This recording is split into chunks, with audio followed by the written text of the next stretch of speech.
An balima bamanankan mɛnnaw Mali kɔnɔ ani Mali kɔ kan, an ka foli ani waliɲuman dɔn u bɛ ka taa aw kelen-kelenna bɛɛ lajɛlen ma fo yan fo aw sigiyɔrɔw la. Aw bisimila aw ka bi bamanankan kunnafoni sɔrɔlenw kɛnɛ kan.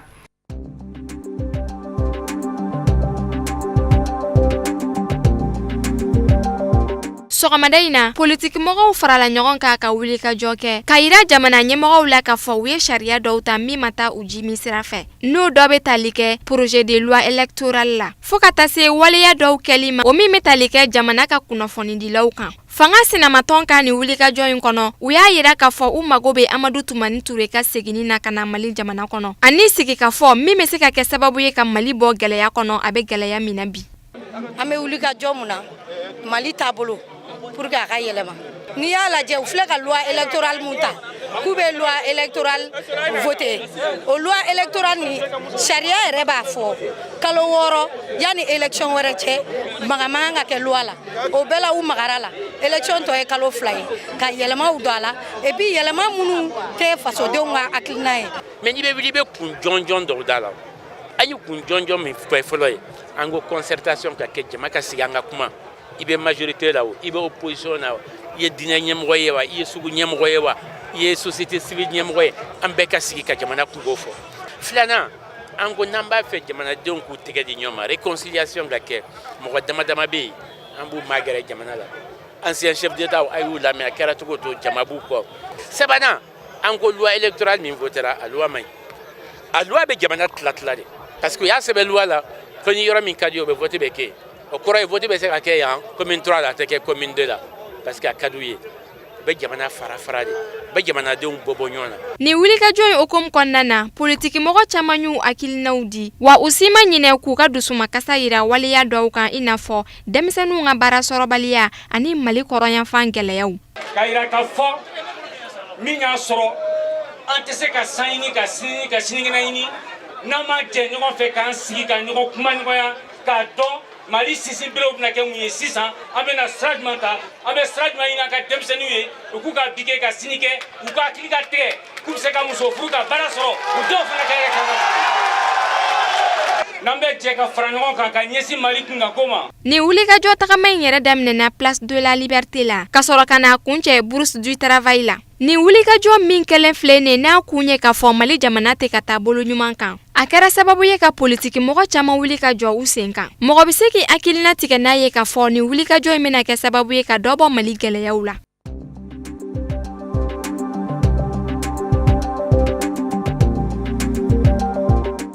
An bɔra bi parce que fɛn dɔ kɛra mun ma bɛn de l'opposition mun ye la loi électorale mun fɛn taara assemblée la a ma diya an ye an ma bɛn a ma an bɛ bɔ ka taama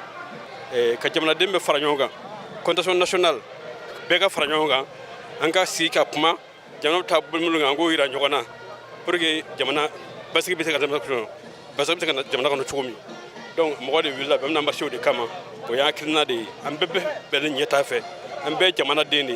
ye jamana kɔnɔ s'il y a pas d'opposition il y a pas de démocratie. N ko bi marché fɔlɔ a b'a fɔ jɔn b'a fɛ ka marché ma nation bɛɛ bɛ yan opposition parti tan ni kelen an k'an bɛna marché k'an ka ŋaniya yira mais an ye opposition de ye fanga sinamatɔ kɔrɔ ye mun ye an tɛ gogoro fili an tɛ pine jeni an tɛ fɛn sukari mais si ça ne va pas an b'a fɔ ça ne va pas o ye layidu kan ye o ye convention ɲɛsiɲɛna Sumayila ni IBK cɛ élection kɛlen Sumayila wulila résultat ma bɔ ka taa IBK fɛ sɛbɛnni kɔrɔ a ko kɔrɔ fanga filɛ mais n bɛ taa opposition na ni mun ɲɛna n b'a fɔ ni mun ma ɲɛ n b'a fɔ an t'o de kan. Donc an bɛ min fɔ mɔgɔw ye an tɔ ye san 2 ye an nana ka n'a ɲini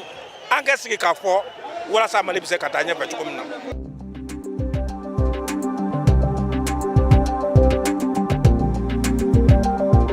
An ka wasabulon kɔnɔna Assemblée nationale o kɛra yɔrɔ min na ni jamana ɲɛmɔgɔ danga a y'a kanu ka kuma Mali jamanadenw fɛ. O kadra de kɔnɔ wasabulon ye juma don ta k'o kɛ sigi kɛrɛnkɛrɛnni session extraordinaire ni ma in tɔgɔ la. Kɛnɛ in dayɛlɛnna waati mun na an ka wasabulon ɲɛma ye foli kɛ ka ɲɛsi teriya siraw ani jɛgabara sira minnu bɛ jamana fila ni ɲɔgɔn cɛ Inde ani Mali ɲani a ka hakili jigin kɛ ni jamanadenw ka bonyaw la. an ka wasabulon ɲɛmɔgɔ honorable Ishaka Sidibe a y'a yira a ka kɔrɔfɔw la ko jamana ye a ka yɛrɛma hɔrɔnyaw sɔrɔ kabini utukalo tile 15 san 1947 waatiw la. Mun sɔrɔla u ka jamana maaba 2 ka cɛsiri n'u ka wulikajɔw senfɛ Mahatma Gandhi an'u ka minisiri ɲɛma Nehru. Wasabulon ɲɛma ka kɔrɔfɔw senfɛ tuguni a ko ka kɛɲɛ ni gɛlɛyaw ye Indi jamana ma ɲɛmaw u sera k'u ka jamana mara hakilina kan. Hakilina bɛ tali kɛ ka fanga di wasabulon ma régime parlementaire ani ka sigi bɛjɛ fanga hakilinaw ka démocratie. A ko ye baaraba ye foli kan ka kɛ baara minnu na.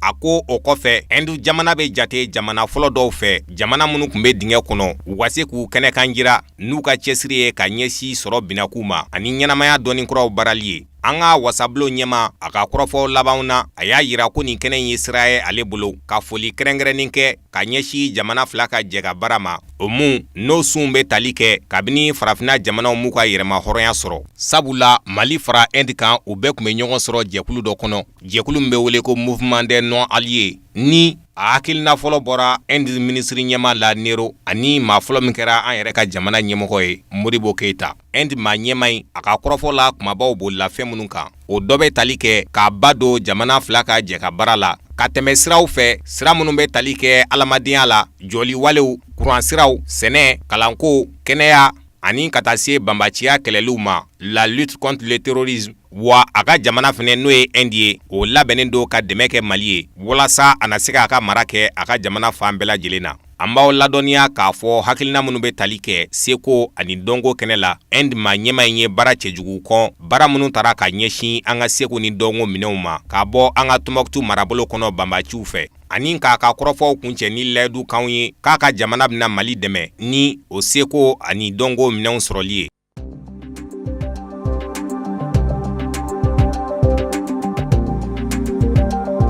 Algérie jamana kɔnɔ wa gouvernement ye kunnafoni dɔ bila alamusa septembre kalo tile 29. O kunnafoni in kɔnɔ gouvernement y'a yira k'a bɛna tungalatala maa caman lasegi ka taa u ka jamanaw kɔnɔ. O jamana maa minnu bɛ bɔ farafina cɛncɛn ka jamana woroduguyanfanw fɛ kɛrɛnkɛrɛnnenya la ka ɲɛsin Senegal jamana ani Guinée jamana ma. O sira kan Senegal ka maa 1492 ani Laginɛ ka maa 370 olu bɛna labɛn Algérie gouvernement fɛ k'u lata u bɔ jamanaw la. Wa u ko seginni o bɛna kɛ n'u bɔ jamana ka laɲiniw ye ni maa hakɛ seginta jatejɛlenw don sabula u ka minisiri mun ka baara bɛ ɲɛsin jamana kɔnɔna labɛnniw ma ministre de l'intérieur a ye a yira u ka wasabulon fankelen ɲɛkɔrɔ sen na ko Algérie jamana bɛ ka hakilina kuraw ta k'o sababu kɛ dunan nataw ye. Algérie kɔni jɔrɔlen don ni tungadenw ka kuɲɛ ye bi a ka jamana kɔnɔ nka a bɛ ka ɲɛsin fɛrɛ ma ko bɛ sɔn ka kɛ a fura ye o de ye ka dɛmɛ kɛ ka ɲɛsin tungaden ninnu bɔ jamanaw ma. O kadira de kɔnɔ a ye sariya kura dɔ sigi tungadenw ka koɲɛw kama kabini o sariya in donna ba la tungaladen si ma lasegin ka taa Mali dancɛw la kabini san 2012 waatiw nka ni san 2 laban in na u ye lasegini ta ka ɲɛsin Niger jamana ka tungaladenw ma n'o kun b'a kunda maa 1017 la. An b'aw ladɔnniya k'a fɔ ɲinan san dɔrɔ kɔnɔ gɛlɛya 3 tara ka ɲɛsin nin tungaden ninnu ma Algérie dugu kɔnɔ dugu minnu bɛ wele Urgila, Béchar ka taa se Tamanrasset ma.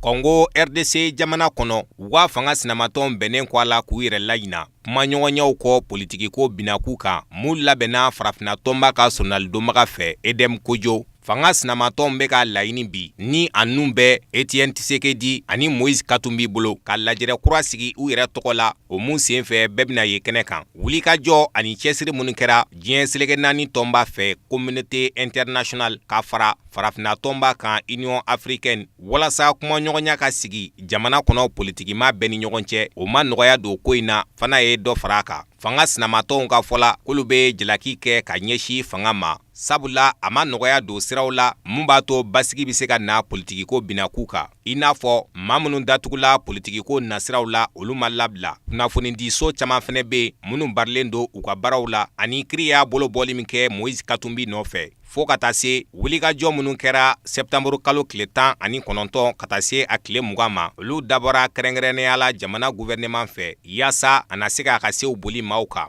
An b'aw ladɔnniya ka kɛɲɛ ni o baara damadɔw ye fanga sinamatɔnw banna farafina tɔnba ka sonalidonbaga bolo Edem Kojo wa u labɛnnen don ka lajɛrɛ kɛrɛnkɛrɛnnen kɛ u yɛrɛ tɔgɔ la mun bolodalen d'u fɛ dɔgɔkun kɔnɔ.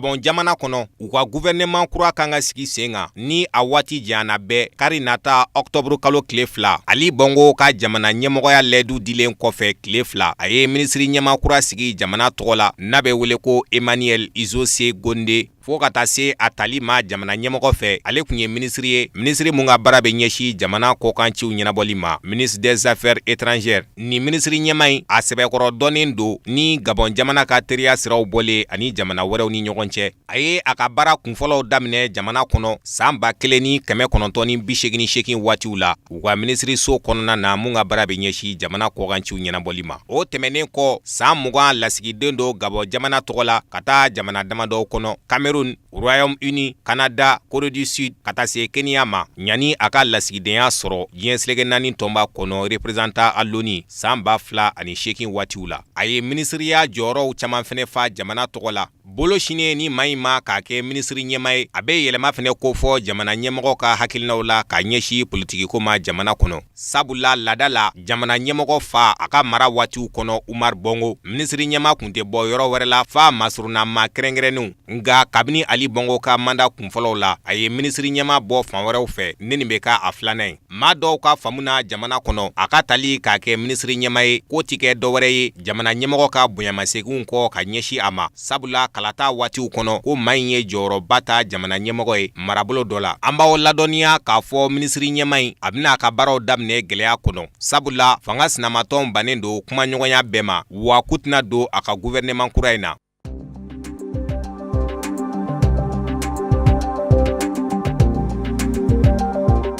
Haya o de be dansigi an ka bi bamanankan kunnafoni sɔrɔlenw na minnu sera ka fara ɲɔgɔn kan kunnafoni diso ɲɛmɔgɔyaso fɛ ka bɛn ni kuma ɲi k'a lase aw bɛɛ lajɛlen ma fo yan fo aw sigiyɔrɔw la aw ni ce aw ka ɲɛmadali la aw k'an bɛ sini ni Ala sɔnna ma.